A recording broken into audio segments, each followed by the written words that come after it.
धीर्धैनं श्रवणपटे यतिवरा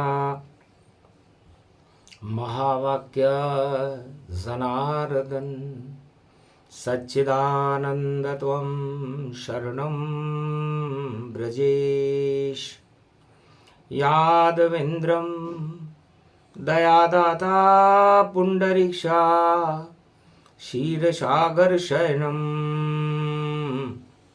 कमलनयनं नमस्तुते नमामि श्रीहरि।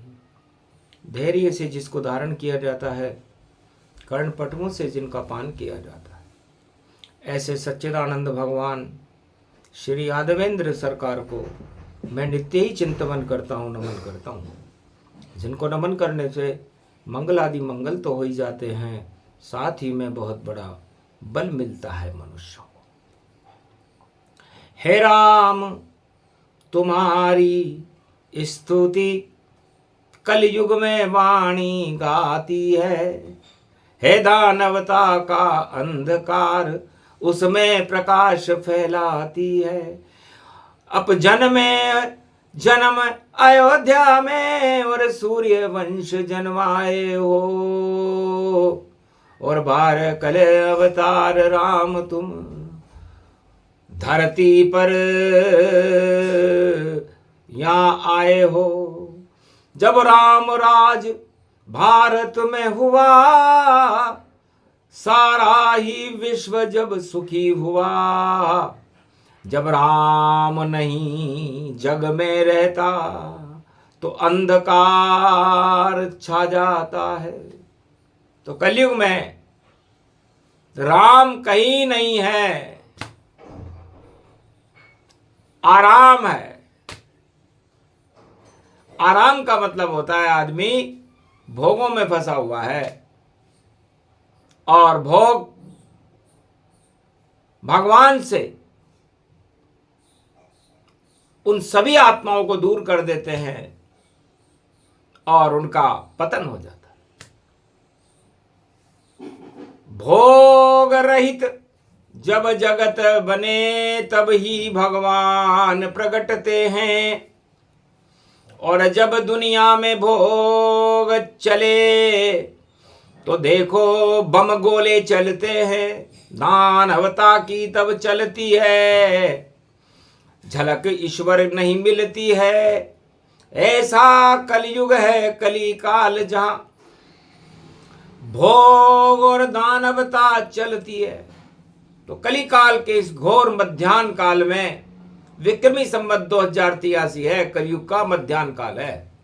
सब कुछ उल्टा जगत में, भोग है घर घर जाए, सारा जग फंसा भोग में, भगवान कहाँ से आए। तो भोग भगवान से दूर कर देता है, और जब भगवान इस संसार से दूर हो जाते हैं, आत्माओं से दूर हो जाते हैं, तो कलिकाल शनि का चक्र चले मीन में,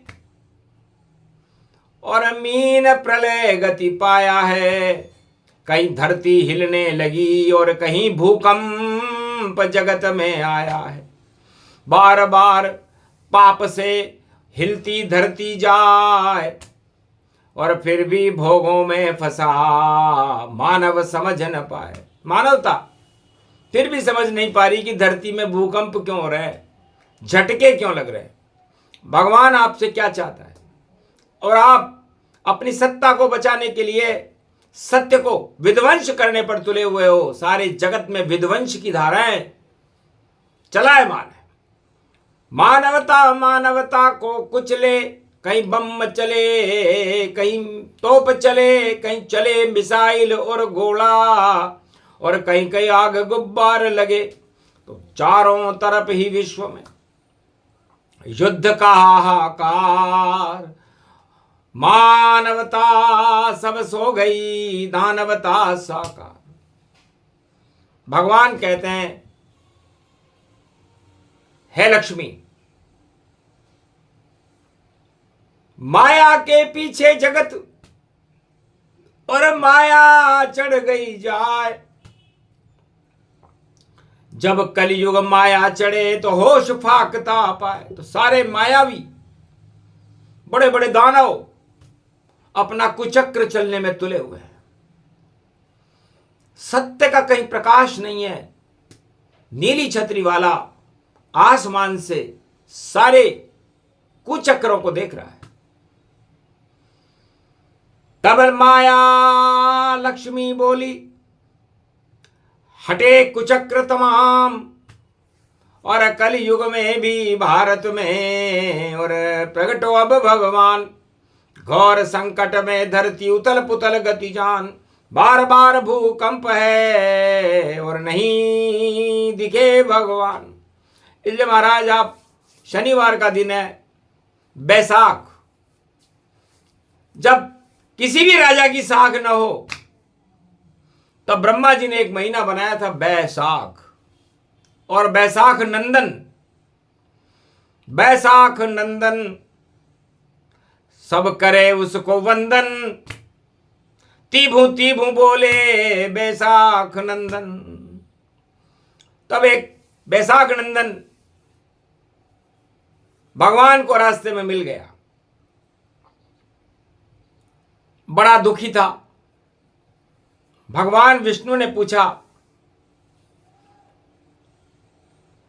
आप हमें देखकर खुश क्यों रहे हो? तब बैसाख नंदन ने कहा, महाराज आप त्रिभुवन पति हो, 3 लोक के स्वामी हो, और मैं बैसाख नंदन हूं, मेरी तो कोई साख नहीं है। तिभु तिभु करना ही मेरा उद्देश्य है, और मैं त्रिभुवन पति को ऐसे ही याद करता हूं। तब विष्णु हंसने लगे, सुन बैसाख नंदन की बात, कल युग में सारा जगत और बना बैसाख समात। सारा जगत बैसाख नंदन जैसा हो रहा है। तब शिव जी ने कहा, महीना है मेरा विष्णु, मास बैसाख कहते हैं, जलझारी शिव के ऊपर सब भक्त रखते हैं, ओम नमः शिव का जप करते, और मास पड़े बैसाख, साख नहीं जब जगत की तो लाज राखे त्रिपुरार। भगवान शंकर कहते हैं, महाराज ये मेरा महीना है, तो जिसकी साख ना हो वो अपनी साख को बनाने के लिए भगवान शिव की शरण में जाए। जिसकी साख ना हो वो ब्रह्म ज्ञान को सीखे, ब्रह्मा की शक्ति को, गायत्री मंत्र का जाप करे। और जिसकी त्रिलोक में ही साख है वो है विष्णु। उस विष्णुपति नील नीलांबर नीली छतरी वाले के दर्शन करे तो बैसाख सफल हो जाता है। तब कहा रे बैसाख नंदन, तुम कर रहे हो विष्णु ब्रह्मा शिव को वंदन, और फिर भी रहे बैसाख नंदन, जाओ रास्ता छोड़ो अब पैदा हो जमदाग्नि के नंदन।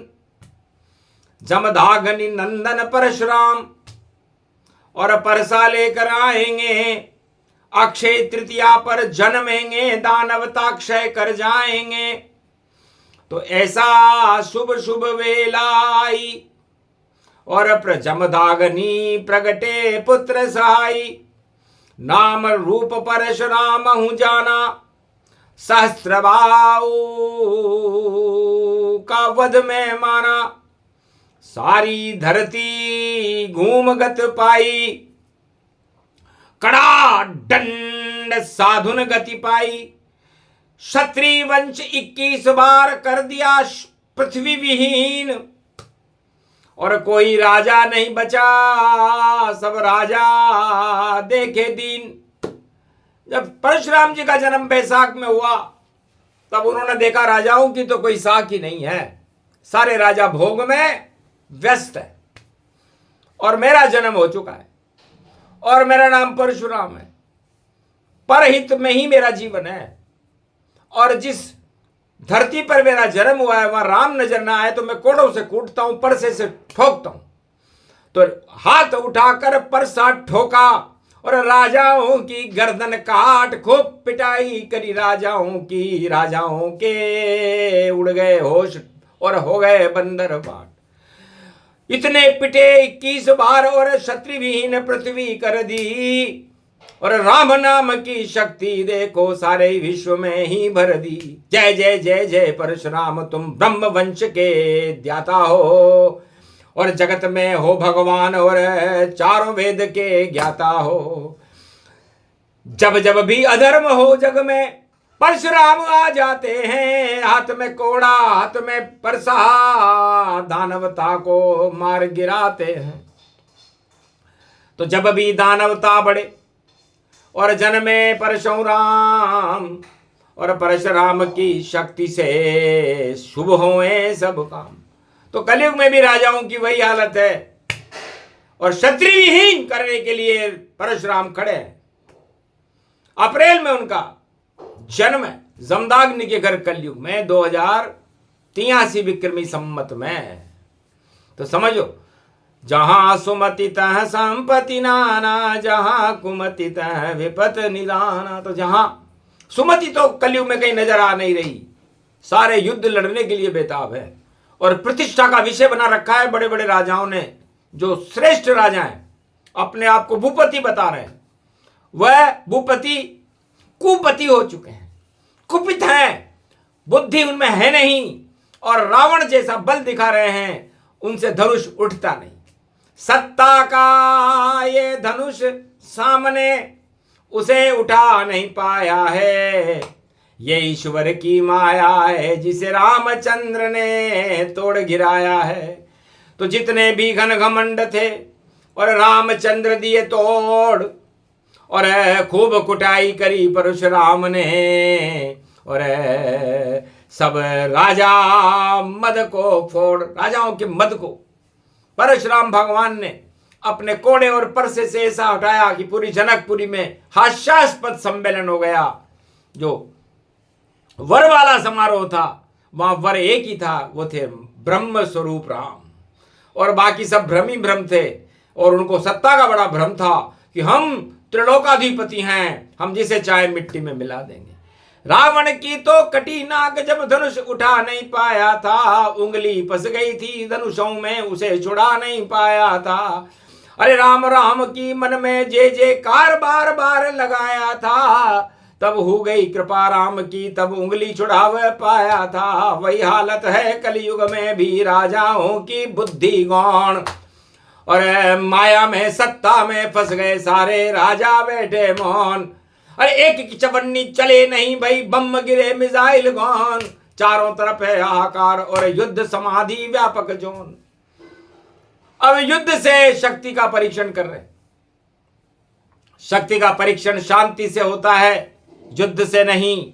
और ये भगवान राम ने माया और ब्रह्म का मिलन जब त्रेता युग में हुआ, विश्वामित्र के सामने शांति से धनुष उठाया।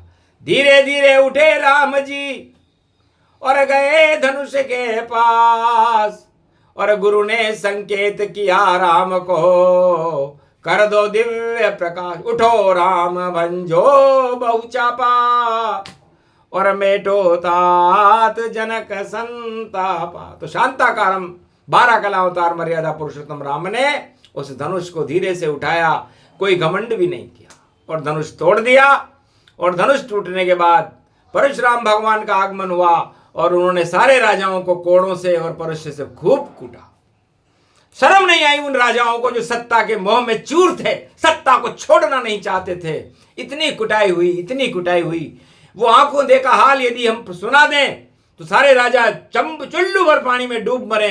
वो स्थिति परशुराम ने कर दी थी, और वही स्थिति अब कलयुग में भी राजाओं की होने वाली है। चुल्लू भर पानी नहीं मिले और कैसे अपने को डुबाएंगे, और सत्ता के खातिर नाव भंवर में खुद ही अपनी फंसाएंगे। जब माया मोह मद चढ़े घमंड तो हाल बुरा हो जाता है, और दानवता सर बोल रही, और 10 सिर का दशानन कट जाता है। तो काट दिए घमंड के 10 सिर, और रावण हुआ बेताज, वही हाल है कलयुग में भी, देखो ब्रह्म समाज। उस राजा का वही हाल है जो रावण का हाल था। 10 के 10 सिर राम जी ने काट दिए। तो गर्म लोहे को ठंडा लोहा काटता है, उसे शांति कहते हैं। और परशुराम जी के हाथ में तो लोहे का फरसा रहता ही है, वो ठंडा लोहा है लेकिन वो बड़े गर्म है। और सहस्त्र भाव को काट दिया तो किसी राजा की क्या औकात है जो परशुराम से टकराए। इसलिए परशुराम की वाणी है, और छोड़ो राजाओं घमंड, वरना बुरे दिन आएंगे। और शक्ति घटे प्रचंड, शक्ति तो है शांति और शांति बल है राम। परशुराम भी प्रणाम करके पहुंचे बदरी धाम। परशुराम भगवान ने राम को प्रणाम किया और कहा, राम आप सत्य हो, मैं तो आपके बिना बुलाए इस शादी में आया हूं। मुझे तो राजा जनक ने निमंत्रण भी नहीं दिया, लेकिन मुझे आपके दर्शन करने थे। ये नर नाटक तो मैंने आपके दर्शन करने के लिए किया, और इन राजाओं की कुटाई की आपके सामने, ताकि आपके सामने शर्म से बोल न सकें कि भाई हमारी कुटाई कैसी हुई थी। हे राम, राम राज्य की स्थापना भारत में करो और दानवता की कुटाई करो, और मैंने भी दानवता की कुटाई करने का संकल्प ले रखा है। इसलिए कलयुग में भी घोर कुटाई परशुराम जी कर देंगे, और भारत में तो राम नाम का अमृत जल्दी भर देंगे। पूरी 21वीं शताब्दी भारत में स्वर्णिम काल है। कल्कि भगवान का अवतार भारत में प्रकाशमान होगा, और दानवता घुट घुट करके सांसें तोड़ देंगी, और पूरे विश्व में राम नाम का और कल्कि भगवान का प्रकाश होगा। ये घोषणा शनिवार के दिन कलयुग में भगवान नारायण ने लक्ष्मी जी को सुनाई, और शांति का बिगुल बजने लगा। युद्ध की ज्वालाएं समाप्त हो गई, भूकंप हट गए, और भारत में राम राज्य की स्थापना हुई। इसीलिए तो ये प्रसंग सुनाया गया है। ये प्रसंग जो भी सुने, परशुराम प्रसंग, और जब जब अमृत मानो इसको अक्षय पात्र के संग। अक्षय तृतीया अक्षय पात्र होती है, और भारत के पास वो अक्षय पात्र परशुराम है, राम है और महालक्ष्मी है। इसे माया और ब्रह्म का एक प्रसंग हमने सुनाया। इस प्रसंग को सुनने से अमृत की प्राप्ति होती है, शांति होती है, युद्ध की ज्वालाएं हट जाती हैं, राजाओं का मद घट जाता है, और सारा घमंड ही चला जाए एक पल में पाताल। परशुराम अक्षय तृतीया पर खड़े दानवता बन काल, दानवता का काल बनकर खड़े हुए हैं। इसलिए परशुराम भगवान की जय हो, भारत का कल्याण हो, विश्व में शांति हो, और कल्कि भगवान का भारत में प्रकाश हो। बोलो जय श्री राम।